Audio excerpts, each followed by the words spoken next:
जहां हो, जैसे भी हो, आप सबसे श्रेष्ठ भगवान के प्रिय बन जाएंगे और आपको इसमें इस तरह की कोई विशेष कष्टमयी साधना भी नहीं करनी पड़ेगी।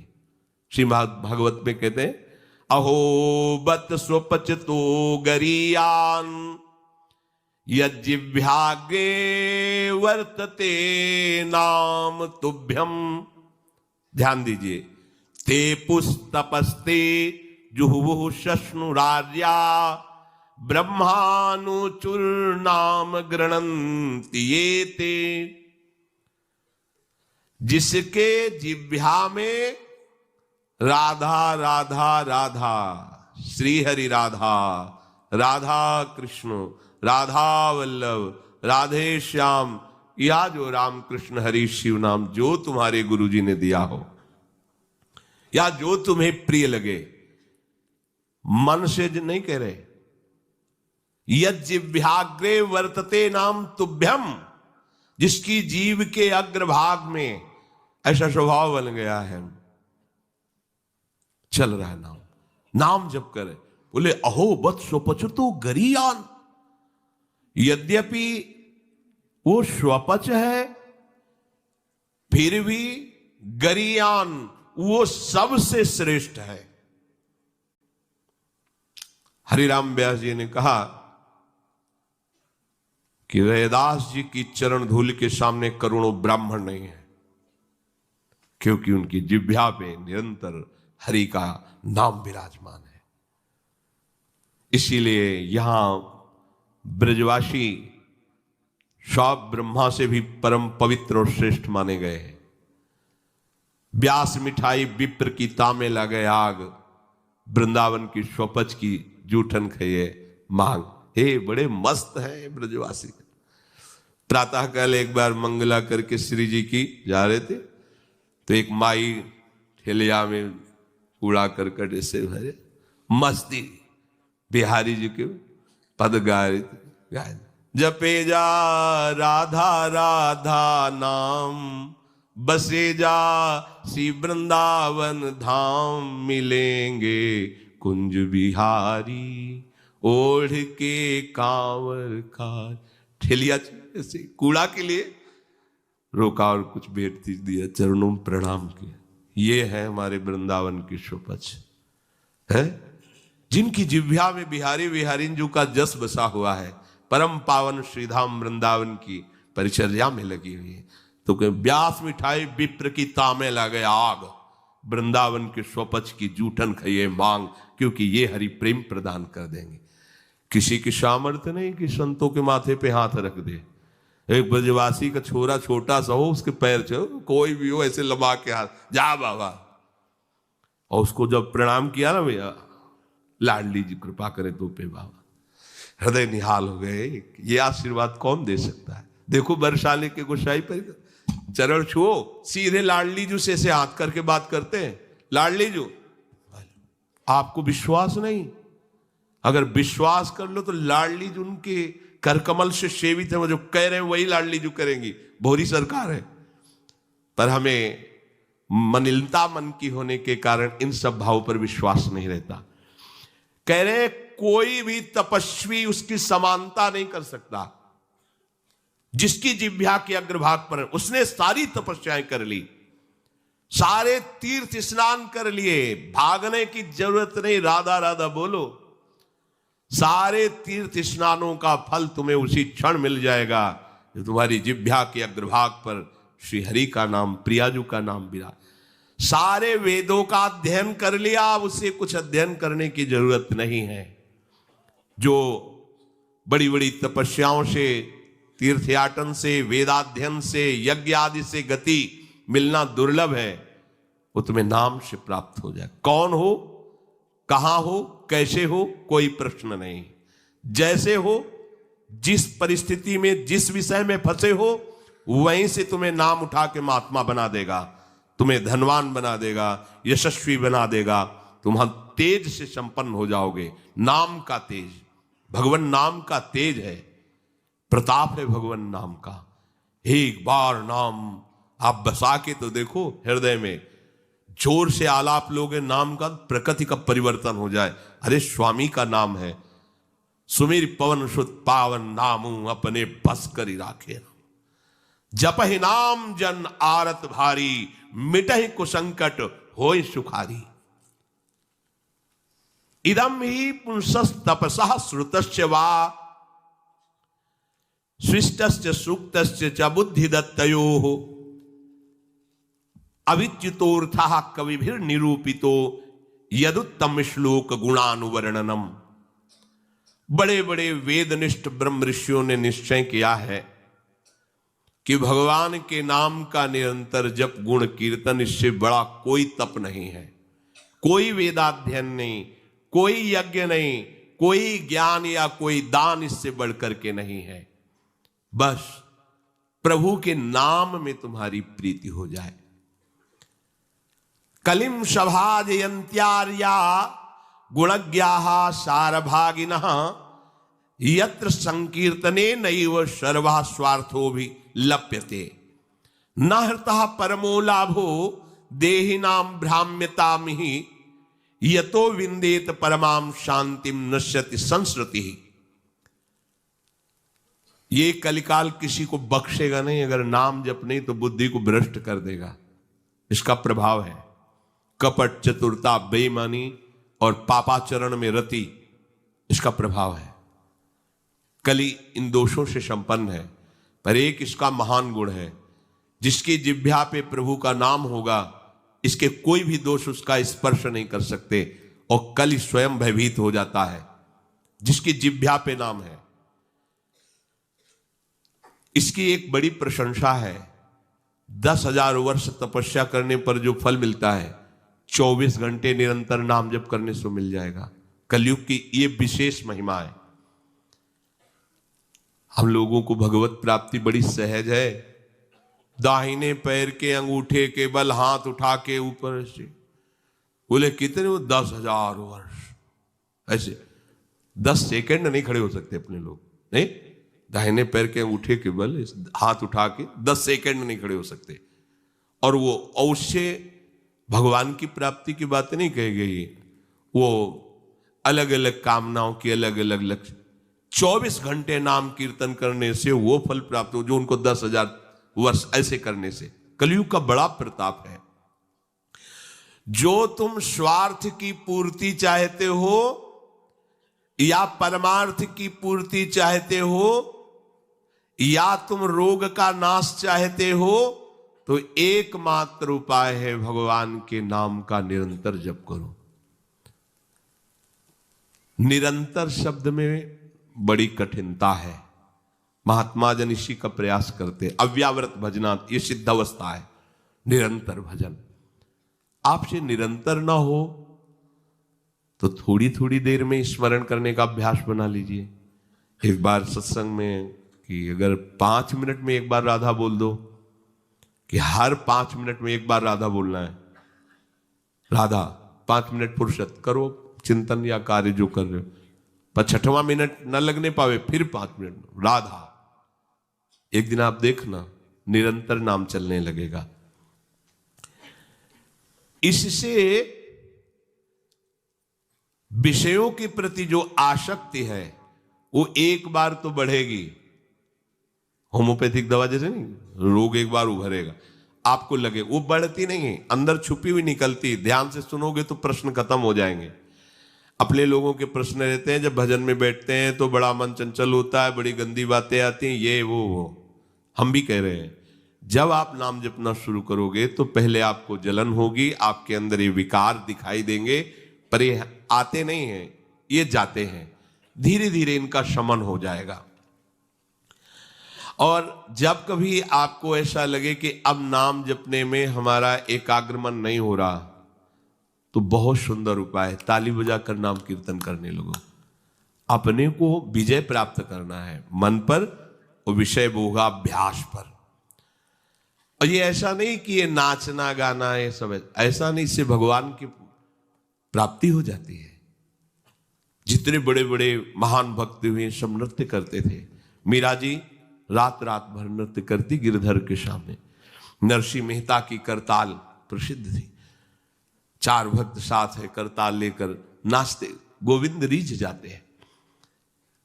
जहां कहीं चार भक्त मिलकर कीर्तन करते होते हैं, नृत्य करते होते हैं, उन्हीं के बीच में गोविंद भी नाचते होते हैं।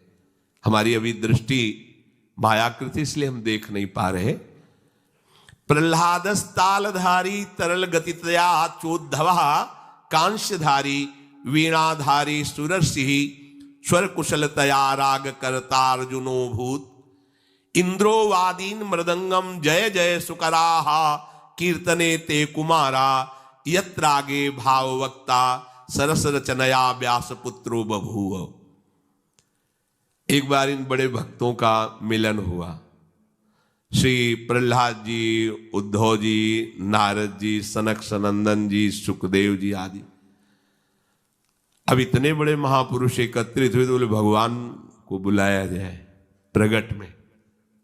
बोले एक ही उपाय है, मद भक्ता यत्र गायंती तत्तिष्ठाम। नारदा नारद जी ने कहा भगवान वहीं आ जाते। तो श्री प्रह्लाद जी ने ताल देना प्रारंभ किया। ये भगवान को बहुत प्रिय है। अगर आपको कोई संगीत नहीं आता तो भगवान का प्रिय संगीत है ये, राधा राधा राधा राधा राधा।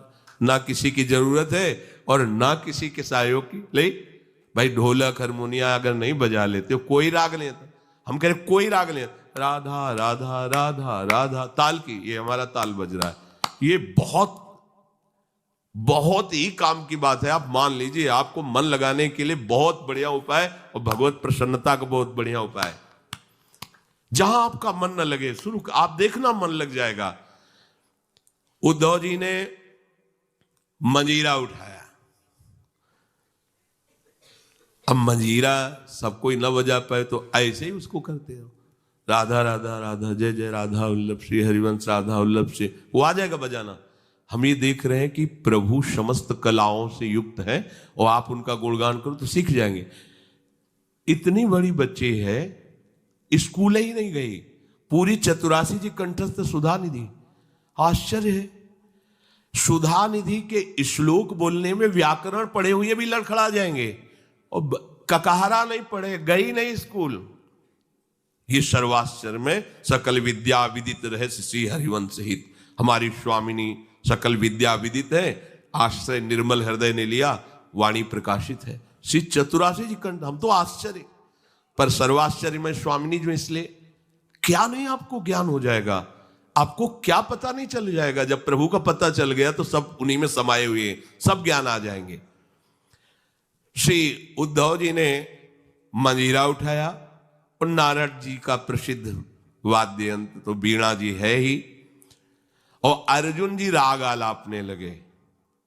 इंद्र ने मृदंग बजाना शुरू किया।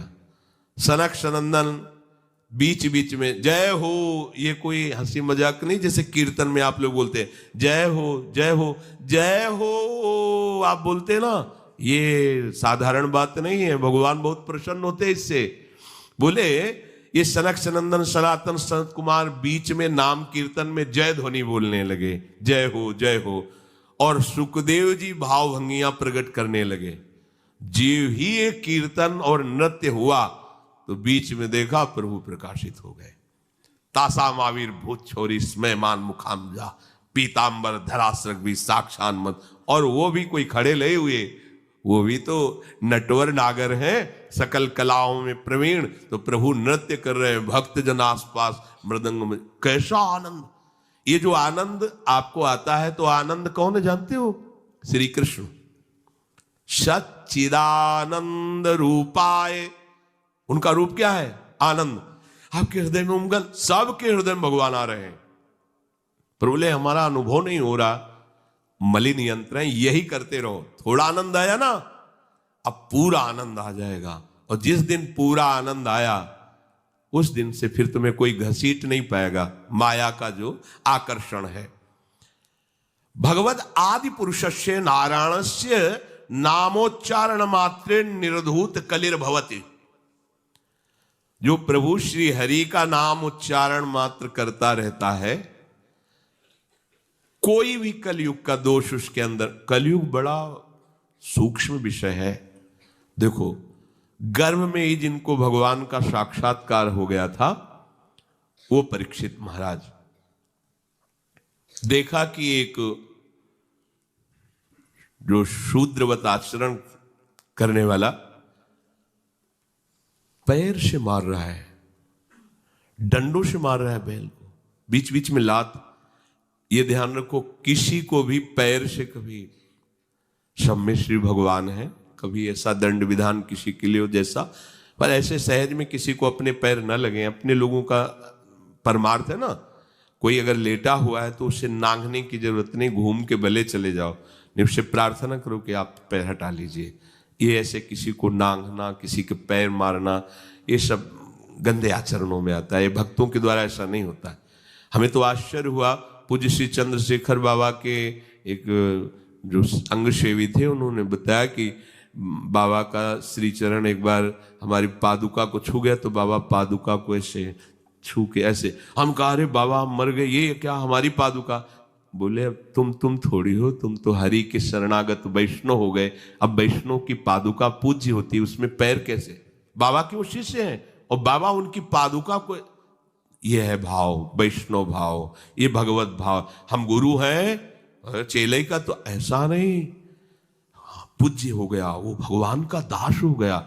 हम तो पोस्टमैन हैं, हमें जो मिला वो इधर दे दिया, लेकिन वो वही है, उसको उसी भाव से देखे कि भगवान का निज जन, भगवान का भक्त है।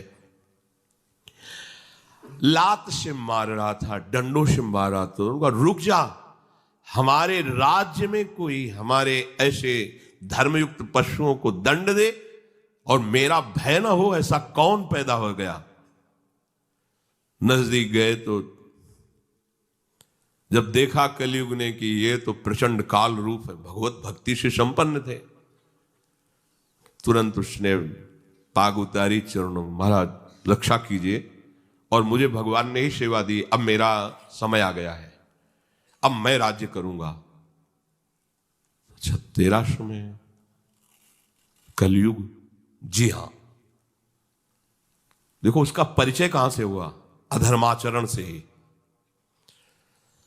तो उनका जब तक मैं जीवित हूं तब तक तेरा राज्य नहीं आने दूंगा, हमारी प्रजा में अधर्माचरण फैल जाएगा। तो उनका आपको कुछ न कुछ तो स्थान देना ही होगा हमारे लिए कि आप, ठीक है, मदिरालय और जो मदिरा सेवन करे और जहां शरीर को बेचा जाता हो, भ्रष्ट आचरण किए जाते हो, जहां जुआ खेला जाता हो, ये द्वित कीड़ा, मद्यपान करना, व्यभिचार करना। व्यभिचार उसे ही कहते हैं जो धर्म से रहित काम संभोग होता है, जो अपनी एक पत्नी व्रत रहकर भगवान की भावना से संतानोत्पत्ति की क्रिया, वो उसे व्यभिचार नहीं कहते, वो दोष युक्त नहीं, गृहस्थ धर्म के अंतर्गत है। लेकिन जो अन्य ऐसी भावना कलयुग को आदेश दिया कि आप रह सकते हो, उसके जो मदिरा पीता है, जो भ्रष्टाचरण करता है और जो मांस खाता है और जो देव कीड़ा करता है, आप, क्योंकि वहां कोई ऐसा करता ही नहीं था, यहां रह सकते हो। उनका महाराज आपने सब गंदे गंदे स्थान तो दे दिए, थोड़ा तो सांस लेने की जगह दो। तो उनका ठीक है, अधर्म से कमाया हुआ स्वर्ण, उस पर तुम्हारा बात, वो खुश हो गया, हाँ हाँ ठीक है महाराज, आपकी आज्ञा के विरुद्ध बिल्कुल नहीं चलूंगा। चले आए। जरासंध का जब वध हुआ था तो उसका मुकुट जो था उसको लेके, विजय में जिसकी विजय, तो भीम ने ही तो भगवान की प्रेरणा से, तो अब ये उन्हीं के तो वंश में है ना, ऐसे धरते ही शिकार की वृत्ति जागृत हुई। जंगल में गए, शिकार तो मिला नहीं, प्यास से व्याकुल हो गए। एक महात्मा समाधि में बैठे हुए थे, उनके आश्रम में प्रवेश किया। महात्माओं के आश्रम में प्रवेश करने की मर्यादा होती है, पाग, अस्त्र शस्त्र, अपना पद का भाव ये बाहर ही रख देना चाहिए, क्योंकि यहां सर्व लोग महेश्वर भगवान के चिंतन में लगे हुए हैं और विश्वास रखे कभी अमंगल नहीं हो सकता। तुम्हारे अंग रक्षक तुम्हारी रक्षा नहीं कर सकते जैसा भगवान नाम रक्षा करता है। तो भगवान नाम का वहां सुरक्षा कवच होता है जहां भगवत प्रेमी महात्मा होते हैं, इसलिए बहुत जगह शास्त्रों में पाया गया है। जैसे कर्ण ऋषि के आश्रम में दुष्यंत जी तो अंगरक्षकों को बाहर ही छोड़कर अपना राजमुकुट और चरण पादुका उतार करके बड़ी दैन्यता से गए। ऐसे कई जगह महात्माओं के, पर आज ही भूल गए। ऐसे सीधे आश्रम में प्रवेश किए, घोड़े से उतरे, कोई है, प्यास लगी है। तो ये मर्यादा है कि यदि राजा पधारे तो खड़े होकर उसका स्वागत किया जाता है, क्योंकि हम राजा के राज्य में रहकर भजन करते हैं। वो राजा हमारे भगवान का स्वरूप है, उसका खड़े होकर स्वागत और अर्घ आदि दिया जाता है। ऐसा पूर्व ऋषियों ने किया भी है। अब वो समाधिस्थ में शमीक ऋषि उनका नाम था, नजदीक गए, बड़े बड़े महात्माओं के दर्शन किए होंगे तो क्या जानते नहीं कि समाधि अवस्था में है। समाधि अवस्था केवल शरीर दिखाई दे रहा है, बाहर से आप उसे मृत जैसा भी कह सकते हैं। अमृत स्थिति है, प्राण वायु भी संचलन नहीं हो रहा है, भवदाकार वृत्ति अंदर से, बाहर से सब क्रियाएं रुकी हुई हैं। समाधि की अलग अलग स्थितियां होती हैं। तो आज इनको देखो, कलयुग का प्रभाव, उनको ढोंग नजर आ रहा है राजा आया, इससे क्या बात करना है, बस ये बात सोच करके तुम आंख मूंद के बैठ गए। और बाहर निकले, देखा एक मरा हुआ सर्प पड़ा हुआ था, उसे उठाया, उनके गले में डाल दिया। ऐसे ये कलयुग का दोष। एक महात्मा पर पाखंड का आरोप, जब कलयुग चढ़ जाएगा तो तुम्हें सब ऐसे नजर आएगा, सब पाखंडी है, सब भ्रष्ट हैं, अरे सब नाटक है, कलयुग का स्वभाव। और उनका अपमान करने की चेष्टा, ये अपमान है। अच्छा, उनको ये पता भी नहीं है कि कोई आया है, कोई ऐसी चेष्टा कर रहा है। चले गए। कुछ ब्रह्म ऋषि बालक कोई सेवा कार्य से आश्रम में प्रवेश किए तो देखा शमीक ऋषि के गले में मरा हुआ सर्प। तो वहां बाहर वनवासियों से पूछा कौन आया था, बोले चक्रवर्ती सम्राट महाराज परीक्षित। दूसरा कोई नहीं गया? नहीं। तो ऐसा अमंगल कार्य, इतना उनका अभद्र व्यवहार एक ब्रह्म ऋषि से, छोटे छोटे बालक ही ऋषियों के थे। गए और श्रृंगी ऋषि तर्पण कर रहे थे सूर्य भगवान का, तो जाके कहा कि आपके पिता के गले में मरा हुआ सर्प महाराज चक्रवर्ती सम्राट परीक्षित ने डाल दिया है। ऐसा धर्म का शासन करने वाला राजा अब इतना अधार्मिक हो गया कि संत महात्माओं की स्थिति को भी नहीं जानता और अपमान कर दिया। ये समझते हैं कि इनको कोई दंड नहीं दे सकता, तो ये भूल करते हैं। ये दंडधारी राजाओं से भी बढ़कर प्रचंड दंड देने का अधिकार ब्रह्म ऋषियों के बालकों को भी है। जल उठाया और कहा मैं सत्य को साक्षी करके इस राजा को शाप देता हूं, 7 दिन के अंतर्गत भयंकर रूप धारण करके तक्षक डसे और उसके 7वें दिन मृत्यु हो जाए। अब बधाए अपने पिता के गले में लिपट कर रोने लगे। बहुत हिलन डुलन रोने की आवाज, धीरे धीरे प्राणवायु संचलित हुई। आंख खुला और कहा रो क्यों रहे हो? उन्होंने कहा कि गले में सर्प डाल करके परीक्षित जैसा अपमान, कोई बात नहीं है, और हमें चाहिए था कि हम उनका उठकर स्वागत करते, उनको जलादि पिलाते, गलती हमारी है। देखो ब्रह्म ऋषि। तो अन्य ऋषि बालकों ने कहा कि श्रृंगी ने तो शाप दे दिया, तुमने भयंकर ऐसा कैसे कार्य, वो शाप के योग्य है? क्या शाप दिया? बोले 7 दिन में तक्षक सर्प आएगा, डस लेगा। अब तो उनकी भी सामर्थ्य नहीं पिता की भी कि मिटा सके। ब्रह्म ऋषि के वचन ऐसे नहीं होते। अब तो ना ब्राह्मणत्व रह गया, ना तपस्या रह गई, न भजन रह गया है, ना भाव रह गया है। दिन भर हम झूठ बोलते रहते तो हम कुछ भी बोले क्या लागू होगा? जो सत्य का चिंतन करता है, ब्रह्मचर्य से रहता है, सत्यवाणी बोलता है, वो आज भी बोल दे तो वैसे ही हो जाएगा जैसा बोलेगा। एक बालक के वचन को ब्रह्म ऋषि भी नहीं मिटा सकते। अपने शिष्यों को भेजा, जाओ निवेदन करो महाराज परीक्षित को। उधर हो गए, जीव ही मुकुट उतार कर ये क्या हो गया, मेरे द्वारा ये क्या, हाय हाय मच गया हृदय में।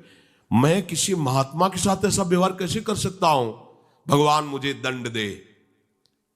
ये है धर्मात्मा का, भगवान मुझे दंड दे, बिल्कुल क्षमा न करे। इतने में ऋषि के शिष्य पहुंच जाते हैं और कहा, महाराज आपको एक सूचना है, वो बड़ी अशुभ सूचना है। आपके द्वारा जो कृत्य हुआ उसका दंड विधान संज्ञ ऋषि ने कर दिया है। आज के 7वें दिन तक्षक सर्प आपको डसेगा, आप अपना उपाय कर लीजिए। कल्याण का, बचने का तो कोई उपाय ही नहीं है। बहुत प्रसन्न हुए, जैसे किसी ने उनको महासुख दे दिया। ये है भगवान के आश्रित, कोई भी साप ताप भय नहीं प्रदान कर सकता। प्रसन्न हुए, मैं तो मांग ही रहा था कोई दंड मिले, बहुत अच्छा हुआ। जन्मेजय को बुलाया, उसी क्षण रात दिया, और गंगा किनारे जा करके बस आमरण अनशन व्रत, एक बूंद पानी भी नहीं पीऊंगा, और कैसे भगवत प्राप्ति हो 7 दिन में चिंता नहीं कर रहे थे। बड़े बड़े संत महात्माओं ने जब साप की बात सुनी, सब आ गए गंगा किनारे। उसमें भगवान व्यासदेव जी, वशिष्ठ जी, बड़े बड़े महापुरुष नामी सब आ गए। सबसे पूछा 7 दिन में निश्चित भगवत प्राप्ति हो जाए, आप सब हमें ऐसा उपाय बताइए। सब आपस में विचार ही कर रहे थे। इतने में देखा कि आनंद में मगन हुए निर्वस्त्र दिगंबर भगवान सुखदेव जी, 16 वर्ष की अवस्था है, कृष्ण नाम जिह्वा से निकल रहा है, जीव ही आए, सब खड़े हुए बीच में। कैसे 7 दिन में भगवत प्राप्ति? बोले 7 दिन के पहले ही तुम्हें हम साक्षात्कार करवा देंगे। श्रीमद् भागवत श्रवण कराया और पूछा, बेटा परीक्षित, तुम्हें इस समय क्या तक्षक से डर है?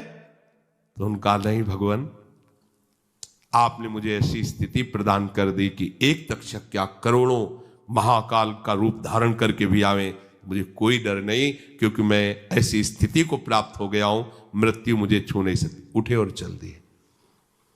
इतने बड़े महापुरुष को भी कलयुग ने ठग लिया था, पर भगवान का आश्रय था ना।